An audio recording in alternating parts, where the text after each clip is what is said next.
तो hello and welcome to Win Science. आज का ये लेक्चर भी काफ़ी ज़्यादा शॉर्ट होने वाला है। आज के इस सेशन में हम लोग जानने वाले हैं इवोल्यूशन के बारे में। If you don't know, we are studying class 10th का हेरिडिटी एंड इवोल्यूशन टॉपिक। आज का ये सेशन में हम लोग दो इम्पॉर्टेंट टॉपिक्स को कवर करने वाले हैं। सबसे पहला होने वाला है evolution should be not equated with progress, and दूसरा होने वाला है कौन सा, ह्यूमन का इवोल्यूशन। वो भी हम लोग कवर कर रहे होंगे। काफ़ी इंटरेस्टिंग चीज़ें हैं आज के इस सेशन में पढ़ने जैसी। अब देखो, हमने अब तक पढ़ लिया है इवोल्यूशन पूरा का पूरा ठीक से, अच्छे से। अब हम लोग छोटा सा ये दोनों सेक्शंस ख़त्म करेंगे and we will be ending the chapter. अगर आपने कोई भी लेक्चर मिस किया है, आई हाईली रिकमेंड जाके वो पहले देख लो, ताकि आप लोगों को इसका जस्ट समझ में आ जाए। Okay, so now let's begin.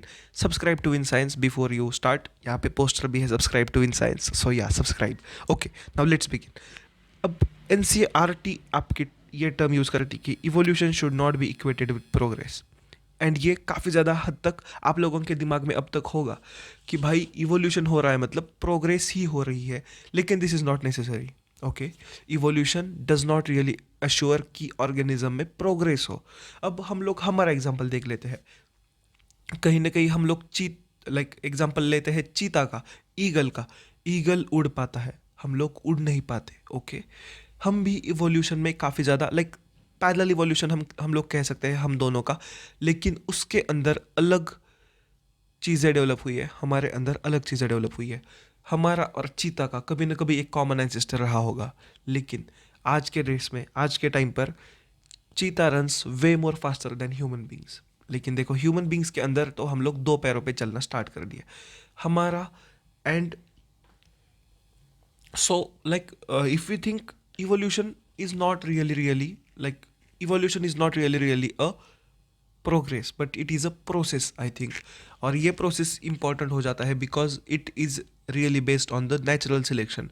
Nature को उस टाइम पे कौन सी चीज़ इंपॉर्टेंट है, या फिर उस ऑर्गेनिज्म को उस टाइम पर कौन सी चीज़ इंपॉर्टेंट है जीवित रखने के लिए, वो चीज़ डेवलप होंगी। जैसे अब देखो, चीताज सवाना में, या फिर चीताज सहारा डेजर्ट के आसपास, या फिर सवाना में डेवलप हुए होंगे, तो वहाँ पे उनको ज़रूरत थी हाई स्पीड की या फिर रफ्तार की। तो उन्होंने क्या किया, रफ्तार के लिए अपने पैर स्ट्रॉन्ग कर लिए और उनका इवोल्यूशन वैसे हुआ। उसी तरीके से ह्यूमंस को चाहिए था एक शार्प दिमाग, ताकि वो टूल्स का यूज़ करके वर्ल्ड को डोमिनेट कर सके। इसीलिए हमें इंटेलिजेंस मिला, हमारा ब्रेन का इवोल्यूशन हुआ। यहाँ पे प्रोग्रेस नहीं कह सकते हम लोग, लेकिन हम लोग इवोल्यूशन को एक प्रोसेस कह सकते हैं, और ये प्रोसेस कंटिन्यूसली चली आ रही है। तो इस वजह से मैंने आप लोगों को बहुत शॉर्ट में एक्सप्लेन कर दिया मेरे वाले एग्जांपल्स देकर, किस तरीके से evolution is not always progress, but it is a process, and this process is essential for organism to survive. और एक काफ़ी इंटरेस्टिंग फैक्ट बता देता हूँ ह्यूमंस के बारे में। We are not good at everything, but we are average at everything, and that is why we are the best species so far. Best and worst at the same time, लेकिन मैं best कहना चाहूँगा। क्यों? हम लोग चीते जैसा fast भाग नहीं सकते, हम लोग शेर जितना दहाड़ नहीं सकते, हम लोग चिल्ला भी नहीं सकते ज़्यादा ज़ोर से। तीसरी बात, हम लोग एलिफेंट जितने पावरफुल भी नहीं है, लेकिन फिर भी हम लोग डोमिनेट करते हैं इस वर्ल्ड को। And why the hell do we dominate? The reason being, we are average at everything, but we have intelligence, and we have this opposable thumb जिसने हमें कई सारे कामों में एडवांटेज दिया है। ये इवोल्यूशनरी एडवांटेज है, या फिर ये नेचुरल सिलेक्शन से आया हुआ एडवांटेज है, जिस वजह से हम लोग we are the top species currently. है ना काफ़ी इंटरेस्टिंग चीज़। अब हम लोग जान लेते हैं कि एनसीईआरटी इसके बारे में क्या कहती है। Firstly, there are multiple branches possible at each and every stage of this process. Obviously कई सारी चीज़ें एक साथ इवॉल्व कर रही है, so it is not as if one species is eliminated to give rise to the new one. Obviously सारे के सारे साथ में डेवलप हो रहे हैं। A new species has emerged, but that does not necessary mean like the beetle example we have been thinking about, that the old species will disappear. It will depend on the environment. Also, it is not not as if the newly generated species are in many ways better than the older ones.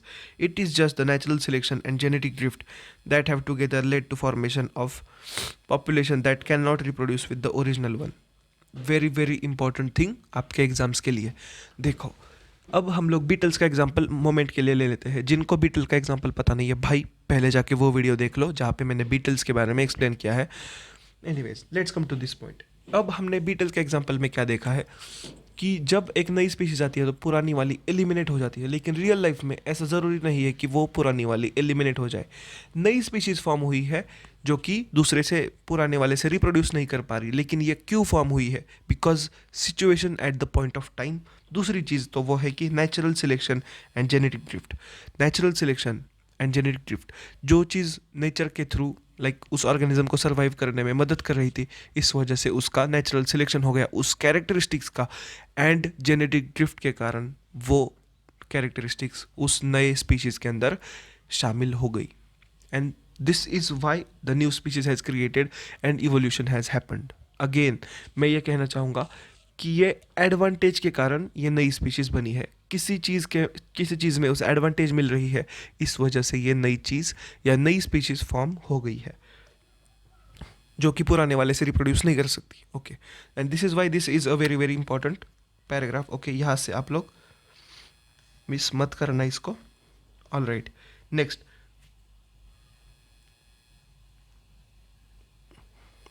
So, for example, it is not true that the human beings have evolved from chimpanzees. Rather, both human beings and chimpanzees have common ancestor in a long time ago.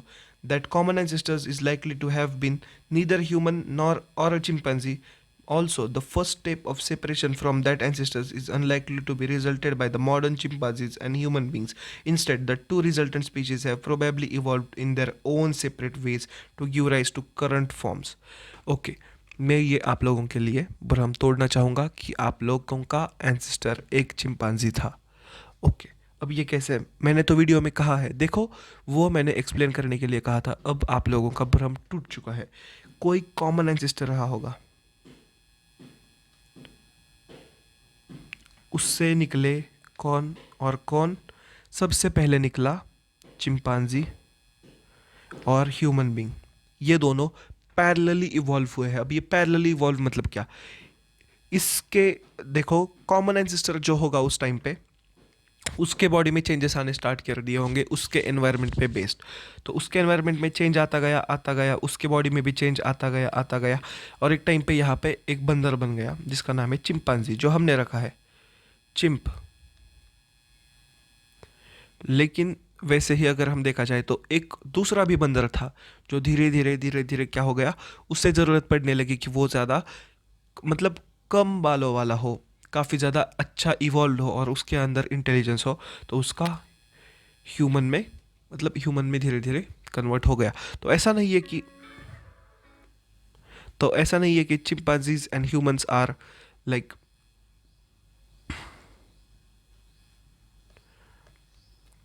कि chimpanzees and humans are like we are from chimpanzees, तो ऐसा नहीं है। कोई एक common ancestor रहा होगा हम दोनों का।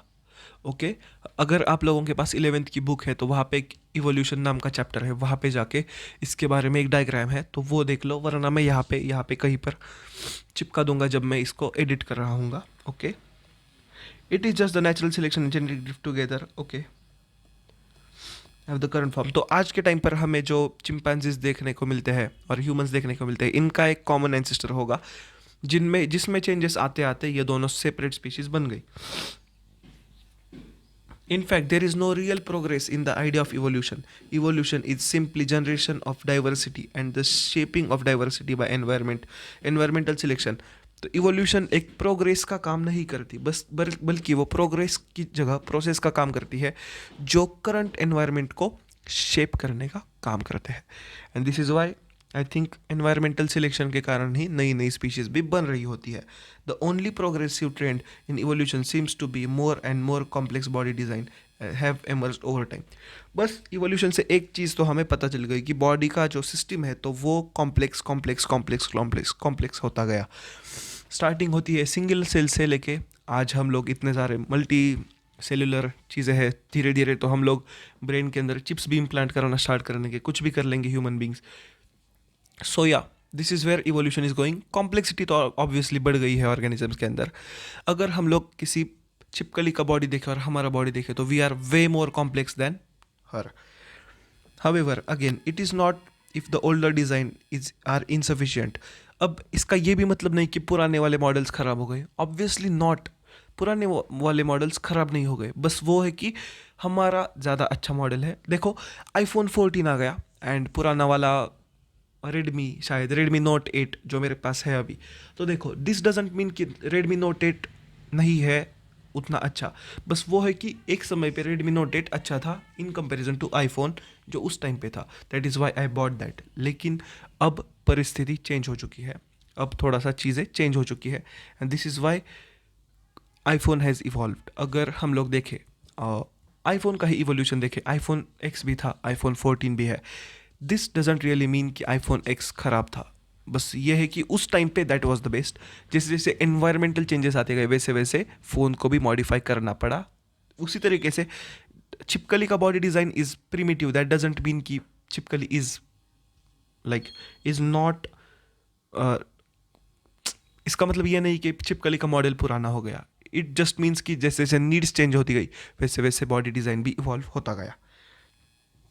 So many of the older and simpler designs still survive. Obviously, we see. In fact, one of the simplest forms is bacteria. Bacteria सबसे simple form है लेकिन वो आज भी जिंदा है। Humans से ज़्यादा बैक्टीरियाज है। So yeah. और एक बात तो मैं ये भी कहना चाहूँगा बैक्टीरियाज के बारे में, बैक्टीरियाज इतने पुराने हैं। जैसे आपका जो नोकिया है पुराना वाला सबसे जो डब्बा फ़ोन, वो और बैक्टीरिया आप लोग कंपेयर कर सकते हो। उसे फेंको, उसे गिराओ, उसे छत से कूदाओ, कुछ भी नहीं होगा उस फ़ोन को। वैसे ही बैक्टीरियाज हाई टेम्परेचर के एनवायरनमेंट पे, हॉट स्ट्रीम्स के अंदर भी बैक्टीरियाज वो मिल जाते हैं आप लोगों को। आप लोगों को कहाँ कहाँ पे मिलते हैं मैं बता दूँ, hot springs, deep sea, thermal vents, ice ice के अंदर भी आप लोगों को वो बैक्टीरियाज मिल जाते हैं लिविंग फॉर्म में। So, yeah, this is how evolution has taken place. In other words, human beings are not the pinnacle of evolution, but simply yet another species of teeming spectrum of evolving life. तो या human beings नहीं है एक, मतलब हमने बहुत बड़े तीर नहीं मारे। ओके, इवोल्यूशन का प्रोसेस चालू रहने वाला है और ये कंटिन्यूसली डेवलपमेंट में आने वाला ये प्रोसेस है। छोटा सा पानी का ब्रेक ले लेते हैं, 12 minutes 35 seconds 37 seconds. Okay,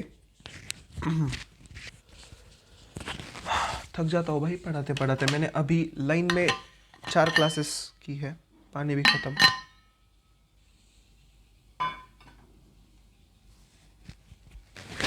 let's continue. Human evolution, humans का इवोल्यूशन अब हम जानेंगे। वैसे इसके लिए मैं कुछ अलग नहीं बताऊंगा। देखो एक टाइम पर हमारा एक कॉमन एंसेस्टर था, उसके बाद हम लोग चेंज होते होते हम जो आज है वो है।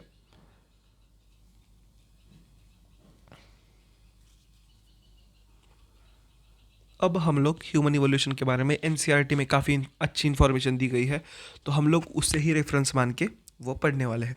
अगर आप बहुत छोटा series, I mean the short explanation series में ये ह्यूमन इवोल्यूशन देख रहे हो, भाई आई हाईली सजेस्ट कि आप लोग वो पूरा का पूरा वीडियो देखो जो आप लोगों को हेरिडिटी एंड इवोल्यूशन प्लेलिस्ट में मिलेगा, वो ज़्यादा इंपॉर्टेंट है।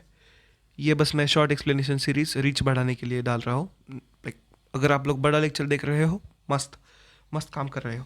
The tool for tracing evolutionary relationships, excavating, time dating and studying fossils as well as determining DNA sequences have been used for studying human evolution. हम लोग खुद पे बहुत सारे एक्सपेरिमेंट कर लेते हैं, तो ये सारी की सारी चीज़ें हमें जो ह्यूमंस की फॉसिल्स मिली उनके ऊपर करके हम लोग स्टडी कर रहे हैं। There is great diversity of human forms and features across the planet, so much so that the long time people used to talk about human races. अब देखो ह्यूमंस के अंदर जब साइंटिस्ट ने बहुत ज़्यादा स्टडी करी तो उनको ये चीज़ें काफ़ी ज़्यादा प्रोमिनेंटली दिख गई कि ह्यूमंस के अंदर एक ही स्पीशीज़ होकर भी बहुत सारी अलग अलग टाइप की वैरायटीज़ है और इनको लोग रेसेस कहते हैं। ह्यूमंस की रेस, जैसे आर्यन रेस हो गया, तो वो पुराने टाइम पे लोग एक टाइम पे इस चीज़ की बात कर रहे थे कि ये रेस ह्यूमंस की ये है, ये रेस ह्यूमंस की ये है। और एक सरप्राइजिंग फैक्ट ये मैं बता देना चाहूँगा, एक टाइम ऐसा था जब धरती के ऊपर कई सारे टाइप्स के ह्यूमन बींग्स थे, लेकिन ह्यूमन बींग्स इतने नीच प्रजाति के एनिमल से हम लोगों ने कंपटीशन मिटाने के लिए उन लोगों को मार दिया। जैसे निएंथ्रेडल्स थे और भी कई कई सारे थे, जावा मैंस थे, तो उन लोगों को मार के we were the we were trying to be on the pinnacle. So yeah human evolution कुछ इस तरीके से आता है. तो देखो, skin colour use to be commonest way of identifying all so called races. अब देखो, ये रेसिस टर्म्स काफ़ी ज़्यादा like, I don't know, I don't really believe in races, because देखो, at the end of the day we are human beings. हमारा colour, हमारा caste, हमारी creed, ये तो ह्यूमन मेड चीज़ें हैं. अगर हम एक बड़े पिक्चर में देखें तो we are all humans, we are all.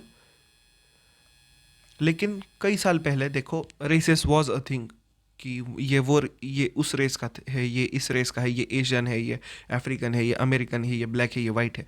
This should not exist. Some were called yellow, some were black, some were brown and some were white. अब ये स्किन कलर के बेस्ड पर अलग अलग चीज़ें थे. हम लोग ब्राउन है बिकॉज वी आर इंडियंस, हम लोग ब्राउन है. A major question debate for a long time was that we have apparent groups of evolving, are we evolve. Okay, तो ये सवाल आता था कि क्या हम लोग अलग अलग इवॉल्व कर रहे हैं समय के साथ. क्या ब्लैक लोग अलग कुछ बन जाएंगे, ह्यूमंस क्या कुछ अलग बन जाएंगे. इसका जवाब है नहीं. हम लोग at the end of the day काफ़ी ज़्यादा सिमिलरली ही इवॉल्व कर रहे हैं. Over recent years the evidence have become very clear. The answer is there is no biological basis to the notion of human races. तो human races doesn't exist, जैसे मैं कह रहा हूँ. इट डजेंट रियली मैटर आप लोग कहाँ से हो, कैसे हो. We are all human beings. All humans are a single species and this is very very important. ये धर्म वगैरह तो हम लोग छोड़ ही देते हैं, उनको तो हम फॉलो लाइक करते ही नहीं. Like we know we have a certain religion, but this doesn't really mean कि हम लोग दूसरे रिलीजन के, या फिर दूसरे रेस के, या फिर दूसरे कास्ट के, या फिर दूसरे क्रीड के अगेंस्ट हो जाए. We are not against, we are just having different options. And this is how we should all look at each other.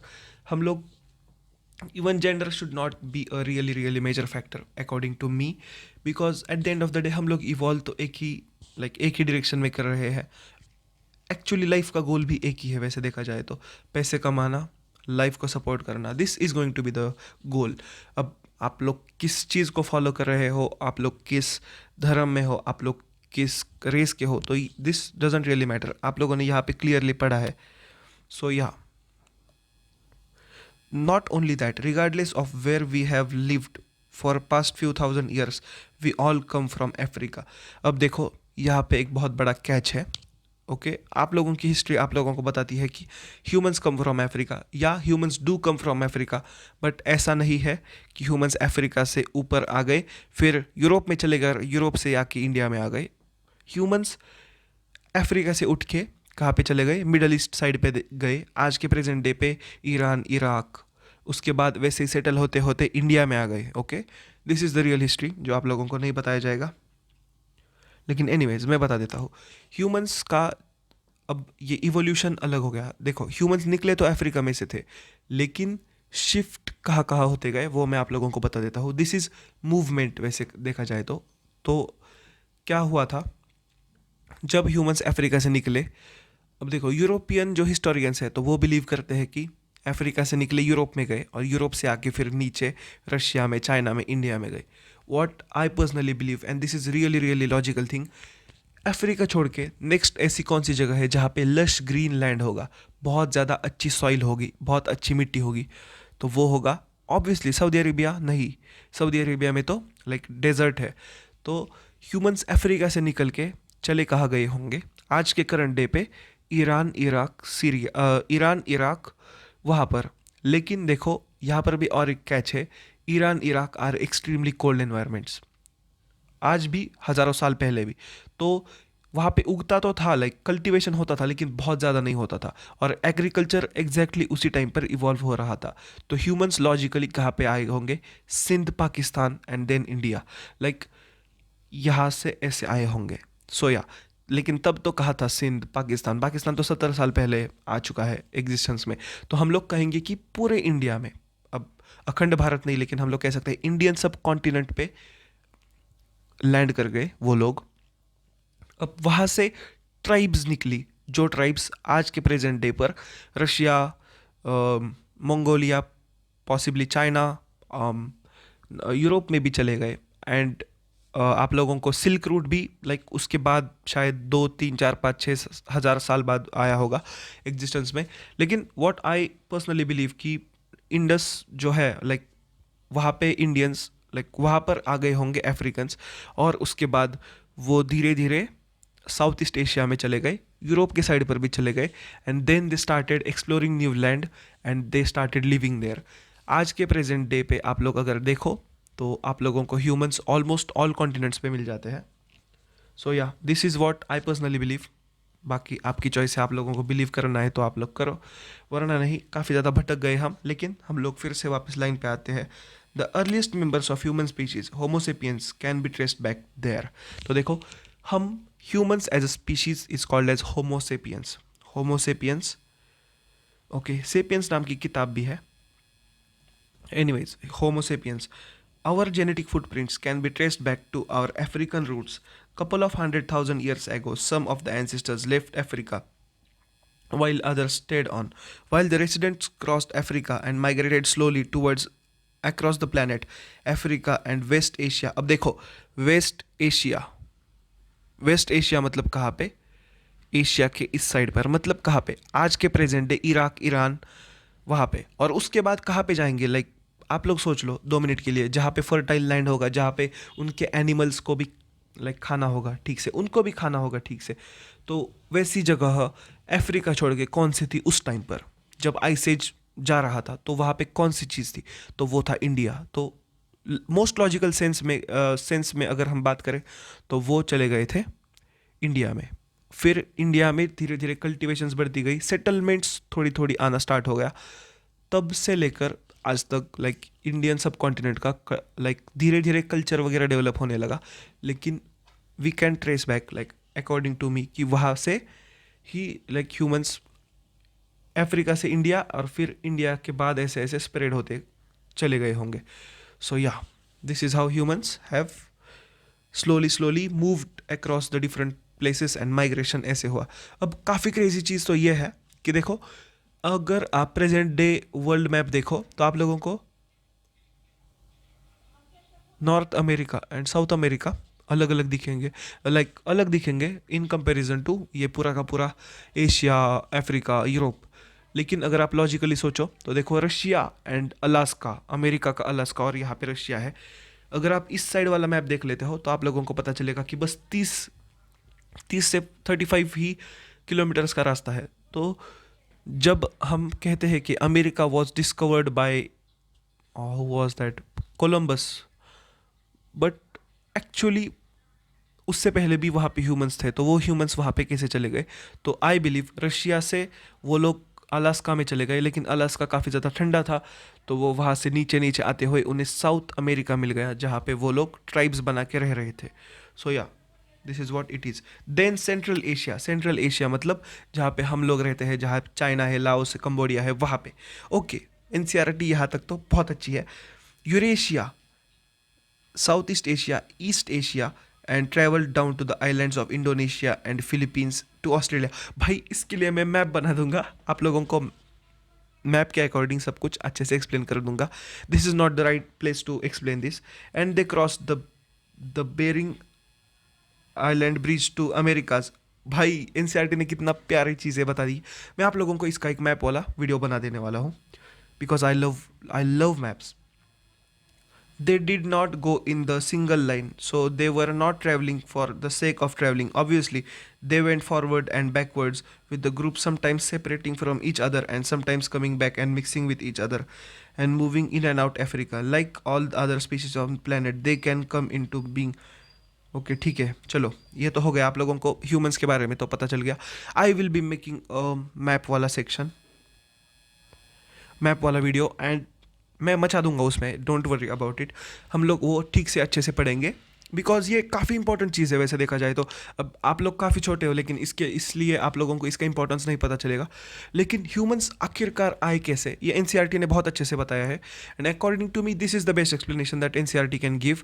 जो लॉजिकल थिंकिंग है, किसी भी ह्यूमन की लॉजिकल थिंकिंग है, उससे काफ़ी ज़्यादा अलाइन करता है। अब देखो, यूरोपियंस वैसा कहेंगे बिकॉज उनको भी थोड़ा सा ग्रेटनेस चाहिए, but what logically true is going to be the truth. Like you can't change it just for the sake of changing. So yeah, जिनको जो बिलीव करना है करने दो। I will be making a video, don't worry about it. See you in the next video, bye bye. ये chapter यहाँ पे ख़त्म हो चुका है भाई, बहुत मज़ा आ रहा है। And Yeah, thank you for staying until this chapter gets over. And bye, see you in the next map wala video. Bye bye.